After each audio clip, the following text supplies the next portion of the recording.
Welcome to the first instalment of Pipe Surgery. Simon, I'm excited to do this. Likewise, Dr. Gertz has got a nice ring to it.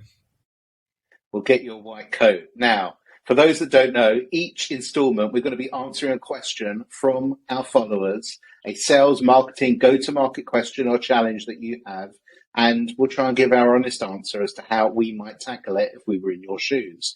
So, Simon, get ready. Here's our first question. This one's from Anat.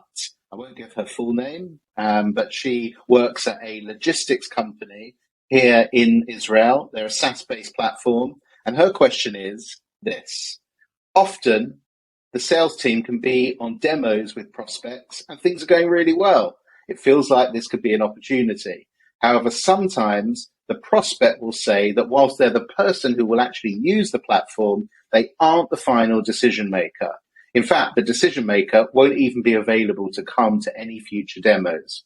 How do Pipe suggest that we handle this issue?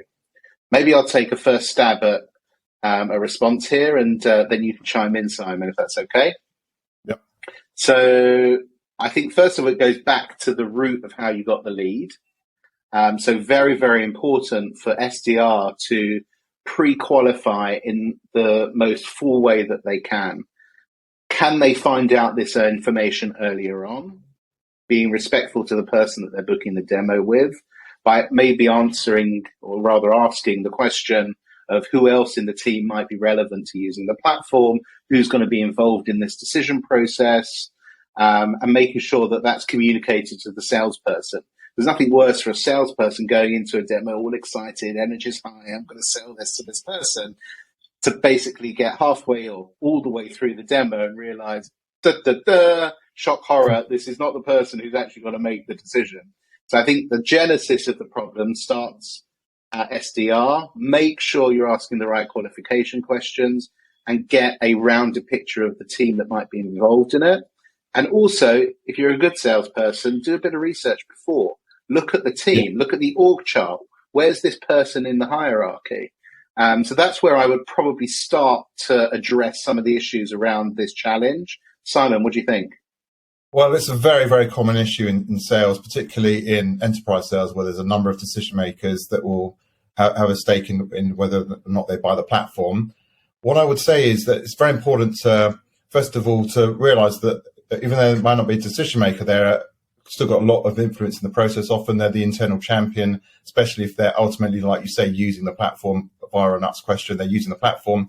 So they're going to be the one using it day to day. They've got a lot of input in it. They won't have the final say, and they certainly won't have the budget necessarily.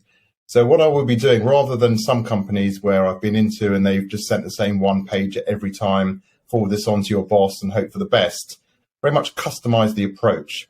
So am I selling a product that needs sign off from a CFO? If that's the case, without making too many assumptions, and I would ask the person, so your CFO, is she very practical? Is she the sort of person that wants to see lots of stats and backup data? More often than not, that would be the case with the CFO. But there's no point then sending a 30-second video, an animated video about the product, because that's not going to be what's going to get the deal over the line.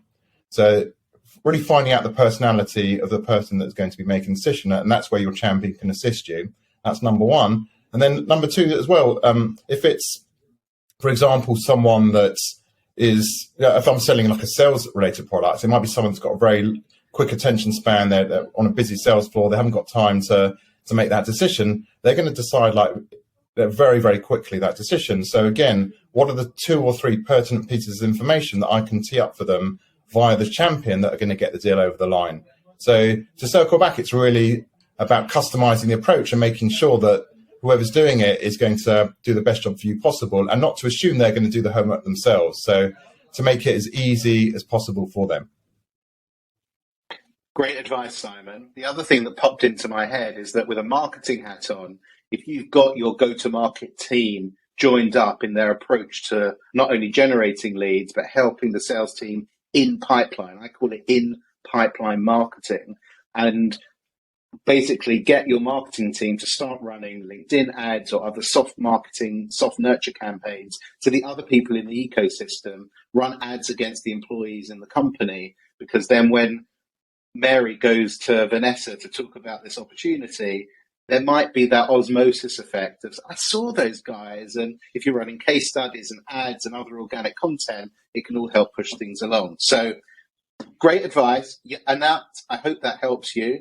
Thanks for being the opening questioner. We'll be back with another episode of the Pipe Surgery next time. Thanks all for joining us.